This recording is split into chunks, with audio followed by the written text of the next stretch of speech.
প্রথমে চুদির ভাই কমেন্টটা একটু পড়ো। চুদির ভাই কি কমেন্ট করেছে? আরে মাদারচোদ, তোদের হিন্দুদের কি কোনো লজ্জা শরম আছে? তা কি এমন দেখলি ভাই তুই আমাদের হিন্দুদের লজ্জা শরমের? তুই যে ভিডিওটা কমেন্ট করছিস সেটাই কি ছিল? যে মৃণালের বউ দীপঙ্কর নিয়ে গেছে, তো তার বন্ধুর বউ নিয়ে গেছে ভাই। এবার আমি মুখ খুলতে তো তোরা সামলাতে পারবি না। তা বলছি তোদের যদি এতই লজ্জা থাকে তাহলে তোদের মাসির মেয়ে, কাকার মেয়ে, জ্যাঠার মেয়ে, পিসির মেয়েকে তোরা কি করে বিয়ে করিস ভাই? তার সঙ্গে কি করে তোরা ফুলসজ্জা করিস? হ্যাঁ, এই কথার উত্তর দিতে পারবি? আবে মাদারচোদ অন্ধভক্ত, এইবার আমি বলে দিতে সামলাতে পারবি না। আমরা তো না হয় নিজের কাকার মেয়ে, পিসির মেয়ে, মামার মেয়েকে বিয়ে করি, আর তোরা তো তোদের নিজের মাকে, নিজের বোনকে বিয়ে করিস, তখন ওদের সাথে কিভাবে ফুলসজ্জা করিস বে মাদারচোদ? এই দেখ ভিডিও। और अभी हम दुनिया को हमने दिखा दिया कि हाँ हम शादी करके खुश है। कोई भी हमारे सपोर्ट में नहीं था। अच्छा, हाँ, कोई सपोर्ट में नहीं था।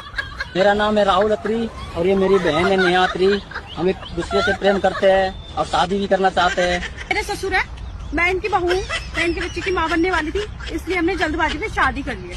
तो अपने बेटे के साथ शादी की हूँ। अच्छा, अपने बेटे से ही आप शादी कर ली हो? क्यों? इतने एज में आप 70 साल